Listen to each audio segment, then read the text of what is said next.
Welcome to Beelton Cottage. This is a video about change, about doorways, about openings and energy. In order to move forward, we have to be brave enough to step over the threshold and embrace change. But how do we make change happen? We start with change ourselves. Change started here in the cottage about 4 days ago when I decided to move my double bed, actually get rid of it, and take the day bed from the studio into my bedroom and recreate the space within. Change actually started here in the cottage quite a few months ago and has embraced all aspects of my life. What I was doing over the weekend began that physical metamorphosis into a completely new energy, which is so tangible at this moment.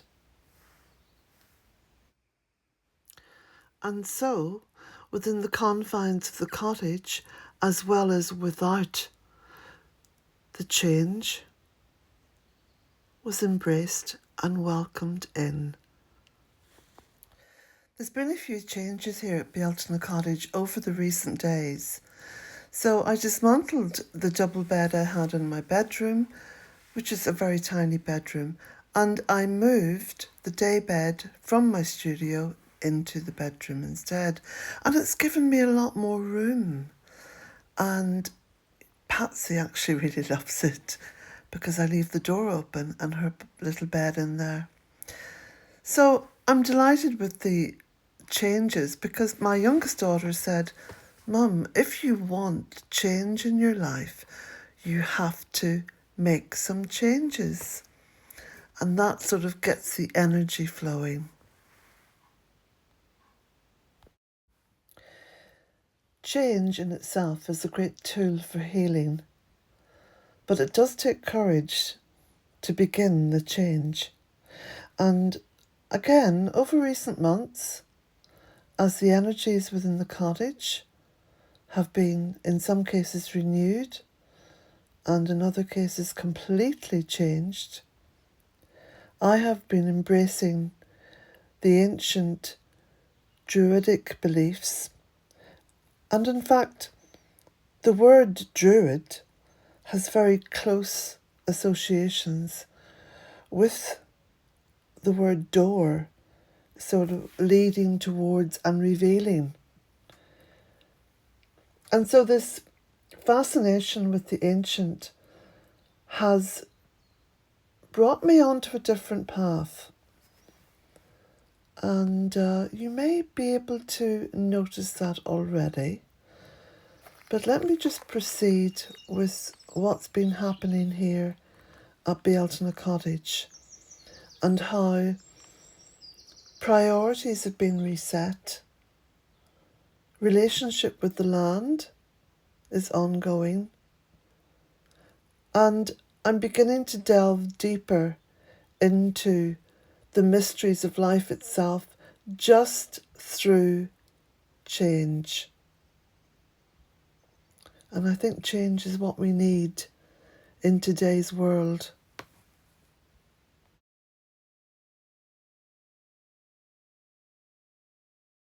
So, accordingly, there's been some big changes in here as well. So, the day bed used to be up here.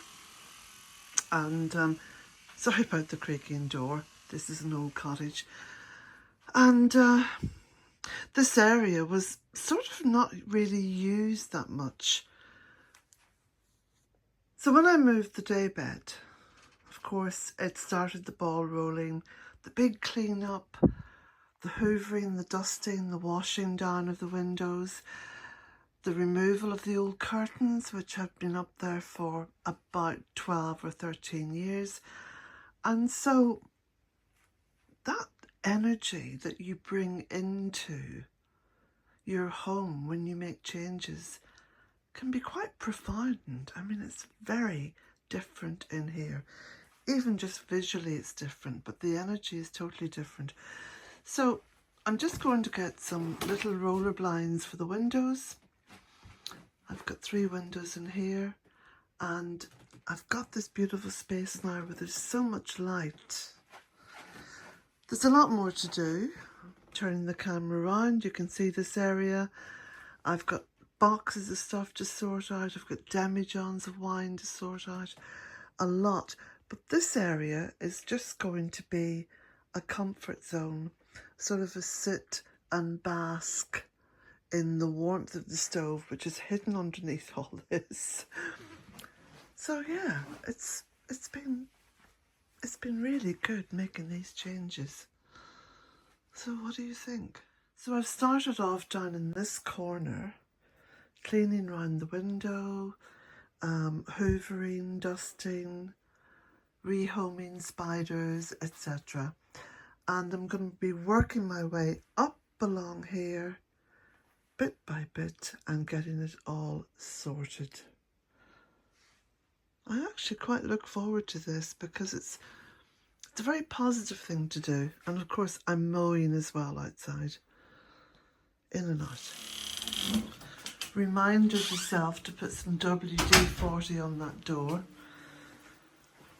Now this is a big box I've got to take out to the she shed, and I'm going to be putting paintings and pictures in there that I've taken down from the walls. Boxes there to get the stove lit. I'll use those gradually over the next week or so because it is still quite cold here. The Met Office was talking about this being May being the warmest month, the spring being overly warm, etc. It hasn't been like that here in Ireland. I mean, there's been some beautiful days, but it's not actually warm. Mattress to move, bed to move. quite a lot of work to do. It's a huge tidy up, but on the plant side, I'm going to have a magnificent harvest of grapes this year because the grapevine seems to be excelling itself year upon year.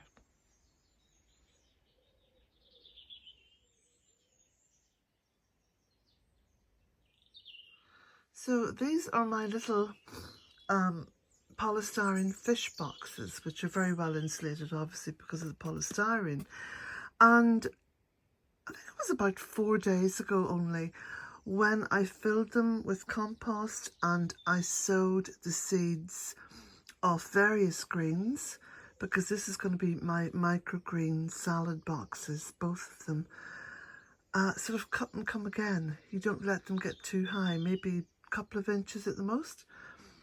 And as you can see, I'll just focus in. Little seedlings are coming up.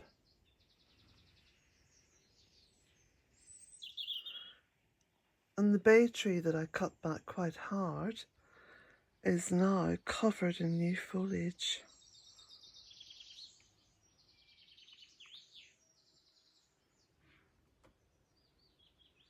So the bees are still up in that little birdhouse. These are the field bees.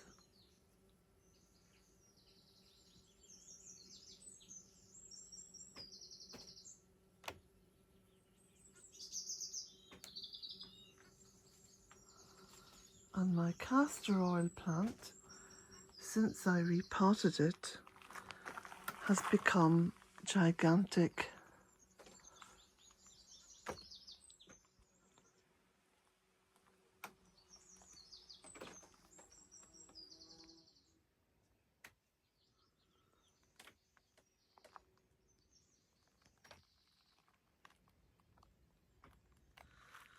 So we'll just go on to the front of the cottage because this is where I've been doing a massive amount of work. Oh, there's another poppy out. That's a beauty.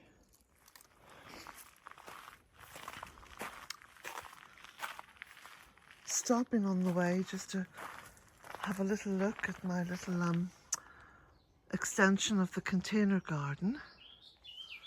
I love this flea bean. This is so beautiful, along with the oxeye daisies.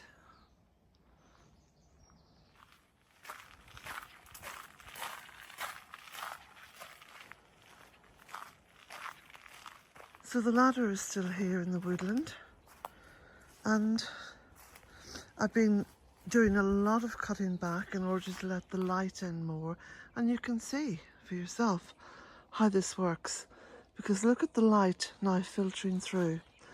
So I've crowned some of the trees. I've got a lot more to do. My little flowering plum over there is already putting out some new shoots. I've got a lot of timber now, which I'm going to take over to the tunnel and saw up, and that'll be wood for the stove for next winter. I've built 2 massive habitat piles, which are a great source of habitat for small animals and even birds. So vertebrates, invertebrates, all the little animals that would frequent this woodland. I love how this light is coming through now.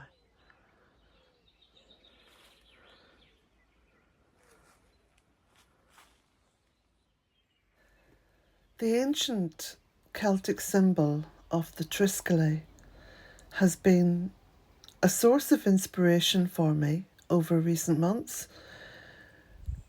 In itself, it's a form of sun wheel, and of course it suggests that solar energy. But what it inspires me with is the constant change.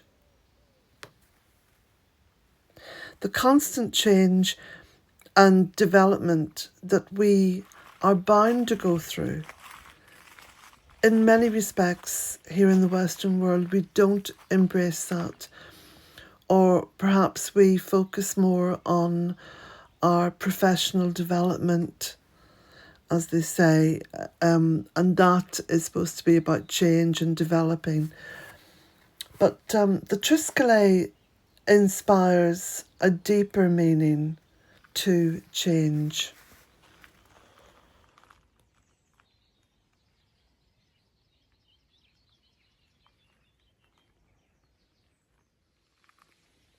Now, I've experienced many changes going through those sort of metaphorical doorways. You know, the here in Ireland, which has got an incredibly ancient history. There's burial mounds and caves and sacred wells, and these are liminal places where we can sometimes physically change, and that's been brought over into the Christian belief of the holy well, the healing well. But this is all very much about our own unique individual development. And that's something which I've been embracing and moving forward with. And I think that's been my biggest source of energy over recent months. And that feeling of can do. And even physically, where I've been losing weight, where I've been eating a lot more, focusing on the energy of the food, on the plant. It has been and continues to be a beautiful journey, this journey of change. So here in the gardens where I am today, I want to send you blessings and hopefully inspiration that will encourage you to embrace change. It can be frightening, yes, scary indeed, but you'll never look back Or if you do cast a glimpse over your shoulder, it'll be with a sort of a shrug. Blessings to you all.